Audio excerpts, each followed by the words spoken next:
السلام عليكم ورحمة الله. فيديو جديد ووصفة جديدة على القناة. نتمنى هذا الفيديو يلقاكم في أتم الصحة والعافية.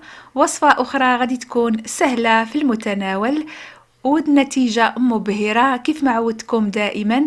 غادي نشارك معكم شوصون مالح بحشوة اقتصادية، والمميز في هاد الشوصون هي العجينة. عجينة قطنية كتجي خفيفة، عجينة اللي كتذوب في الفم، عجينة خفة وطراوة كيف ما كتشوفوا معايا. غادي تخليكم تستغناو على أي عجينة جربتوها من قبل بطريقتي وعلى ضمانتي. غادي نشاركها معكم بتفاصيلها. إلا كنتوا أول مرة كتشوفوا القناة ديالي ما تبخلوش عليا بالاشتراك مع تفعيل الجرس. ندوزو الآن للوصفة. بسم الله وعلى بركة الله. في مقلاة اللي فيها شوية ديال الزيت على حرارة اللي هي متوسطة أو على عافية اللي هي مهيلة، كنوضع بصلة مشلضة رقيقة وكنضيف عليها شوية ديال الملحة، تقريبا واحد نص معلقة صغيرة. كنقلي البصلة ديالي باش كتشحر وكتطلق النسمة ديالها. من بعد غادي نغطي عليها باش كتدبال وباش غادي نسرع من الطياب ديالها. هنا البصلة ديالي كتكون تشحرات ودبالت، غادي نضيف عليها 2 حبات ديال الجزر اللي هو مبشور، وغادي نشحرو مع هاد البصلة حتى كيدبال حتى هو بدورو. كنغطي على المقلاة وكنخلي الجزر ديالي كيتقلى وكيدبال واحد 2 حتى ل3 ديال الدقائق، وكنولي نحل عليه كيكون دبال كيف ما كتشوفوا معايا. كنحركو في المقله. وهنا غادي نضيف واحد الحبه كبيره ديال الفلفله حمراء مقطعه الى مربعات صغيره. ممكن تستعملوا فلفل الوان او فقط الفلفل الاخضر، دائما كنستعملوا المتوفر. غادي نولي نغطي مرة أخرى على المقلاة باش حتى هاد الفلفلة تدبال ويدخلها الطياب. هنا كتكون دبالت. كنحرك الخضيرة ديالي في المقلاة، كنديها وكنجيبها باش هكا كنضمن أنها ما التصقاتش. من الأحسن دائما تستعملوا مقلاة غير لاصقة. هنا كنضيف شوية ديال المعدنوس مقطع، وغادي نزيد معاه حتى شوية ديال الزيتون الأخضر كيعطينا واحد المذاق زوين في بحال هاد المملحات. كنحركهم مع باقي الخضار وهكا كتكون الحشوة ديالي تقريبا واجدة. هنا غادي نضيف واحد المكعب ديال الثوم، كيبقى اختياري، ممكن تعوضوه بالبودرة ديال الثوم او بالثوم صحيح. كنحرك الكل جيدا باش هاد الخضار كتنسم مع بعض.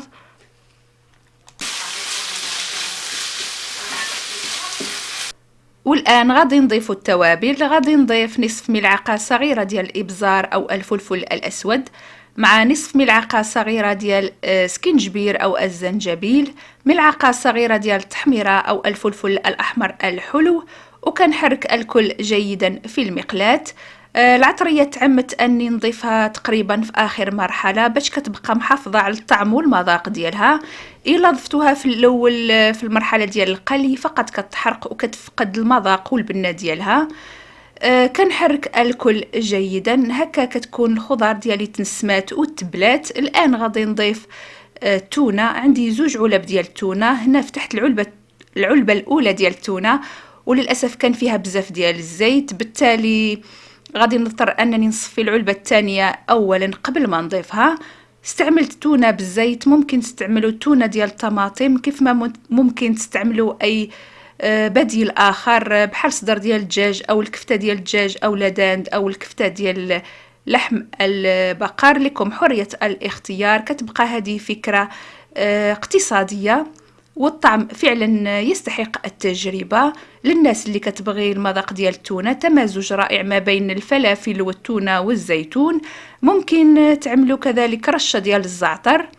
هنا تقريبا كتكون الحشوة ديالي واجدة. غادي نطفي عليها باش غادي ندوز نحضر معكم العجينة.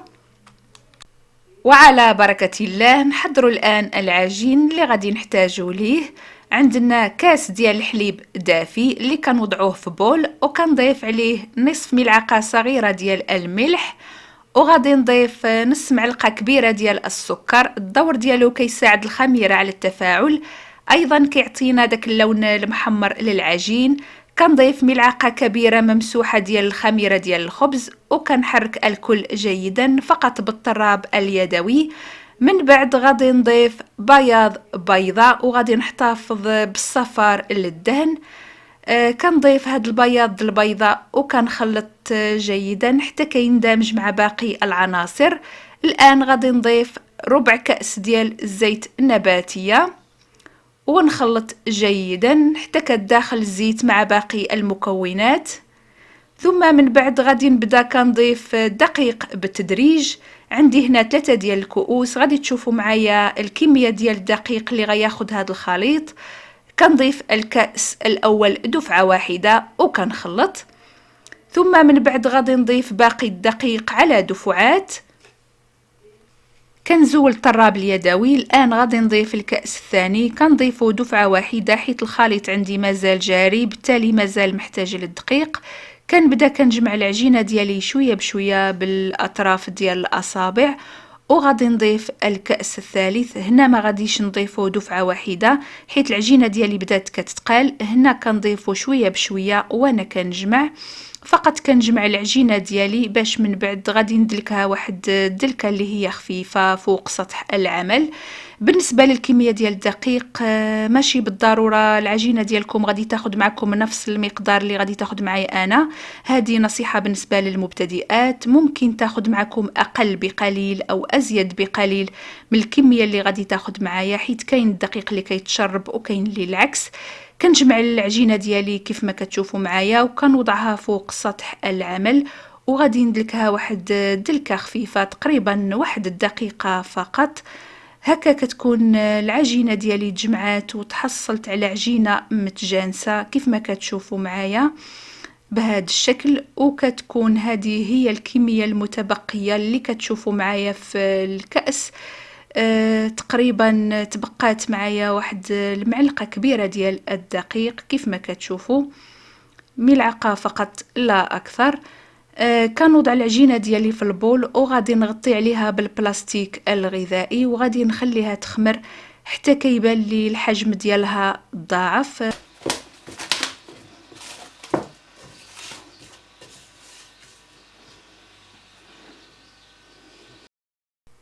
العجينه ديالي خمرات وتضاعف الحجم ديالها، خدات معايا تقريبا واحد 45 دقيقه حيت الجو شويه بارد.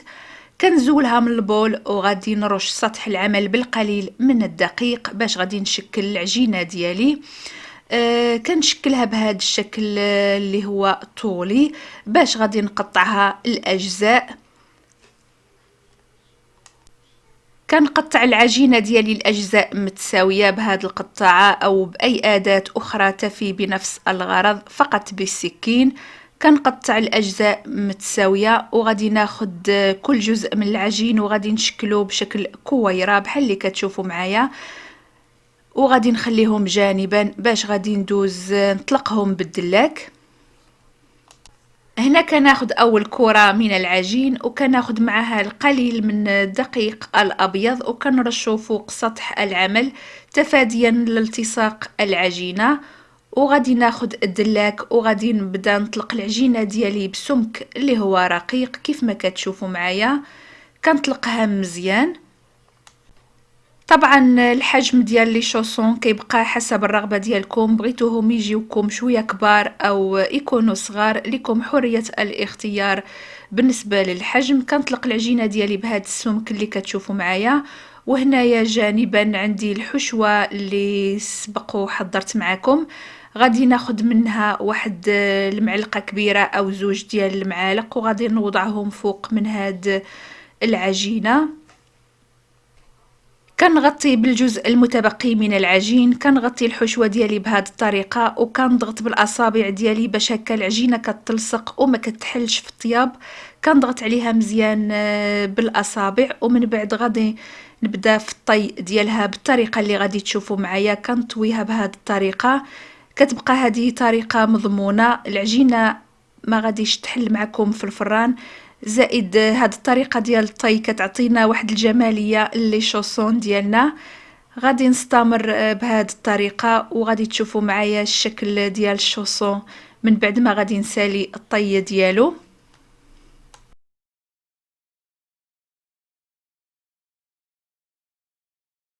وكتكون هذه هي النتيجة عن قرب. غادي نستمر في عمل باقي العجين. طلقت العجينة ديالي بالسمك اللي كتشوفوا معايا، سمك اللي هو رقيق. كنوضع كمية من الحشو. طبعا الحشوة كنكونوا خليناها تبرد مزيان، دائما الحشوة كنحضروها من قبل. كنوضع كمية من الحشوة فوق العجين وغادي نسد عليها بنفس الطريقة. وقبل غادي نوضع شريحة من الجبن، كتبقى مسألة اختيارية، ممكن تستعملوا الجبن أو تستغنوا عليه. أشياء فقط كتكون كتليق ببعض الوصفات وكنستغلها فيها. إلا ما كانتش متوفرة ماشي بالضرورة. كنضغط على العجينة ديالي وكنولي نشكلها بنفس الطريقة اللي شكلت بها الحبة الأولى ديال الشوصون.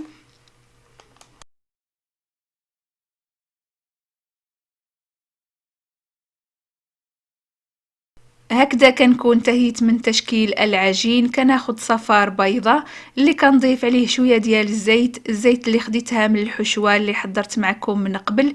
ديك الزيادة ديال الزيت اللي كانت في العلبة ديال التونة هي اللي نقصتها وضفتها على صفار البيض، وكندهن لي شوصون ديالي كاملين حتى كنسالي الكميه اللي عندي. بالنسبه لهاد العجينه اللي حضرت معكم عطاتني 8 ديال لي شوصون بالحجم اللي كتشوفوا امامكم. هنا غادي ناخد اوراق ديال المعدنوس وغادي نزين لي شوصون ديالي. تزيين كيبقى اختياري، كيف ما ممكن تخليوهم كيما هما بدون اي اضافه. كنوضع حبات ديال الزيتون وغادي ندخل الصينيه ديالي الفران اللي مسخن من قبل. عندي فرن كهربائي مشعول من تحت ومن فوق على 200 درجه. كندخلهم يطيبوا كياخذوا لون ذهبي، وكتكون هذه هي النتيجه. كيجيو من أروع ما يكون، عجينة خرافية بكل ما في الكلمة من معنى، والصورة أو الفيديو أبلغ من أي تعبير. كيف ما كتشوفوا معايا عجينة خفة وطراوة.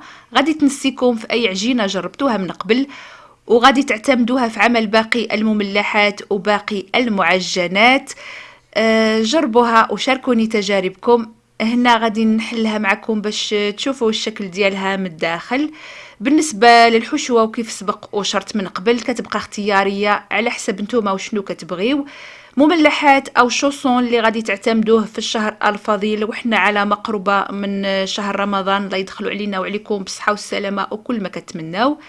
تقريبا الفيديو ديالي هنا كيكون وصل للنهاية. ما تبخلوش عليا بالاشتراك وبالبارتاج. استودعكم الله إلى وصفات قادمة، والسلام عليكم ورحمة الله.